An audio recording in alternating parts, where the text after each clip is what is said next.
রাজধানীর রায়েরবাজার শহীদ বুদ্ধিজীবী স্মৃতিসৌধে বুদ্ধিজীবীদের স্মৃতির প্রতি শ্রদ্ধা জানাতে এখনও ভিড় করছেন সর্বস্তরের জনতা। সেখানে আছেন আমাদের সহকর্মী নুসরাত শারমিন।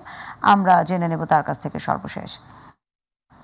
নুসরাত, রায়েরবাজারের সর্বস্তরের জনতার প্রতিক্রিয়া কেমন দেখছেন? আপনি তো সেখানে অবস্থান করছেন, আমাদের বিস্তারিত জানান।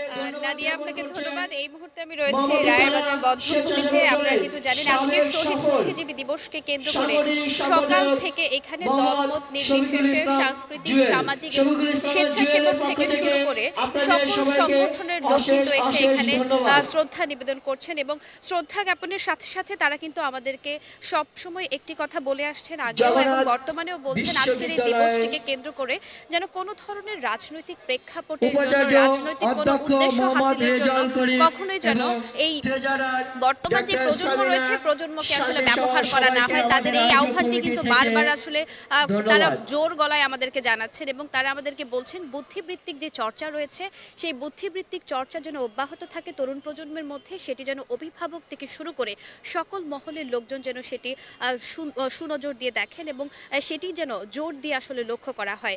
আর একটি জিনিস আসলে সকাল থেকেই আমরা দেখছি, শুধু যে আসলে বিভিন্ন সংগঠন থেকে এখানে লোকজন আসছে সেটি কিন্তু নয়, বিভিন্ন শিক্ষা প্রতিষ্ঠান থেকে যারা উপাচার্য রয়েছেন বিশ্ববিদ্যালয়ের তারা আসলে দলে দলে এখানে ব্যানার নিয়ে ফেস্টুন হাতে কিন্তু আসলে বুদ্ধিজীবীদের শ্রদ্ধা জ্ঞাপন করতে আসছেন এবং যে স্মৃতিস্তম্ভটি রয়েছে স্মৃতিস্তম্ভে কিন্তু তারা ফুল দিয়ে আসলে শ্রদ্ধা নিবেদন করছেন।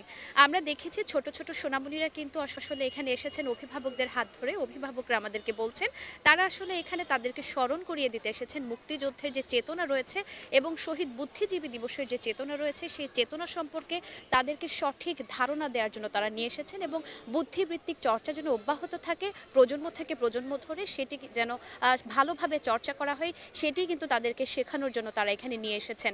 এবং একটি বিষয় আরও এখানে লক্ষণীয়, এখানে বিভিন্ন দলের লোক এসেছেন, আসলে বিভিন্ন রাজনৈতিক সংগঠন থেকে এসেছেন। তারা কিন্তু একটি কথাই বলছে, কোনোভাবে যদি রাজনৈতিক উদ্দেশ্য কিংবা ব্যক্তিগত উদ্দেশ্য হাসিলের জন্য কোনো তরুণ প্রজন্মকে ব্যবহার করা হয় কোনোভাবে তা ছাড় দেওয়া হবে না। এবং তারা বলেছেন যে যুগ যুগ ধরে আসলে বিভিন্ন ধরনের আন্দোলন চলে এসেছে, আন্দোলন চলবে, তবে আন্দোলনের কেন্দ্রবিন্দু যেন কখনোই ইতিহাস না হয়। ইতিহাসকে খণ্ডন করে কোনো ধরনের আন্দোলন নয় কিংবা ইতিহাসকে খণ্ডন করে কোনো ধরনের অর্জন নয়, এটি কিন্তু তারা বারবার আসলে জোর গলায় বলছেন এবং তারা চাইছেন যে এখান থেকে আসলে সকলে আজকে এসে একটি জিনিস শিক্ষা নিয়ে যাক, যেন আমাদের যে বুদ্ধিবৃত্তিক চর্চা রয়েছে, আমরা যে আসলে বাঙালি জাতি, আমরা যে অনেক রক্তের বিনিময়ে আমাদের স্বাধীনতা অর্জন করেছি, বিজয় অর্জন করেছি, সেই বিজয় অর্জনের আমাদের বিজয়টি যেন আমরা ধরে রাখতে পারি, সেটি হচ্ছে তাদের মূল লক্ষ্য।